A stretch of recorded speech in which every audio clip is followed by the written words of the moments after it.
থাকে কুচবিহারে 50 বছর ধরে। আসাম থেকে আসাম গভর্নমেন্ট কত বড় উদ্ধত্ত, তাকে এনআরসির নোটিশ পাঠিয়েছে। বলুন একটা রাজবংশী ভাই তার কি কি অধিকার আছে?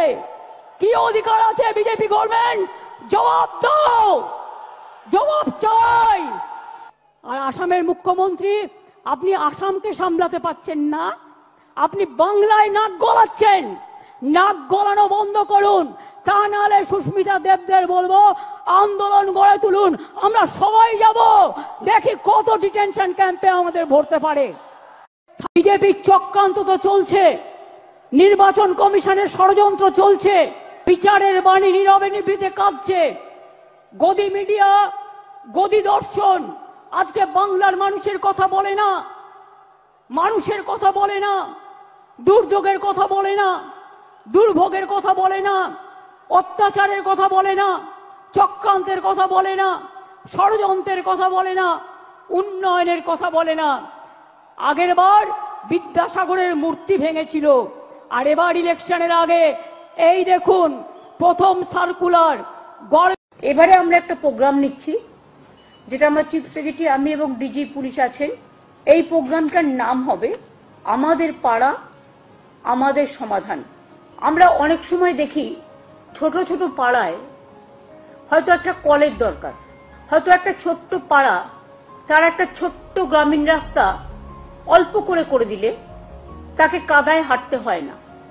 অনেক সময় আমরা বিদ্যুৎ পৌঁছেছি অনেক জায়গাতেই, কিন্তু বাই চান্স যদি কোনো জায়গা বাদ হয়ে যায়, যেখানে ইলেকট্রিসিটি নেই, হয়তো একটা ইলেকট্রিক পোল বসাতে হবে বা বর্ষায় ভেঙে গেছে, এই রকম ধরনের ছোট ছোট কাজগুলো।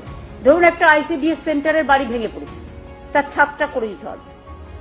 ধরুন একটা স্কুলের ছাদটা দিয়ে জল পড়ছে, ওই ছাদটা করে দিতে হবে, পুরো স্কুল বিল্ডিং নয়। এইরকম ছোট ছোট কাজের জন্য আমরা একটা প্রোগ্রাম নিয়েছি গভর্নমেন্টের, আমাদের পাড়া আমাদের সমাধান। এক্ষেত্রে सिस्टम हम इलेक्शन कमीशन को चेयर को रेस्पेक्ट करते हैं, लेकिन जैसे बिहार में 40 लाखों का ज्यादा आदमी को नाम निकाल दिया, और बंगाल में भी करने वाला है। अगर करेगा तो घेराव कर्मसूची करेंगे, पूरा घेराव होगा, पूरा आंदोलन होगा। हम नाम काटने नहीं देंगे, हम नाम डालने नहीं देंगे डिटेंशन कैंप में। जो लोगों ने बाहर में है, हम उसको छुड़ा के ले आया, हम कोर्ट केस करके छुड़ा के ले आया। अरे जो आईन है आपका, जो कानून है, इसको हम बातिल करेगा, हम इसमें हम चेंज करेगा। हमें नहीं मानेंगे, हमें नहीं मानेंगे, हमें नहीं मानेंगे।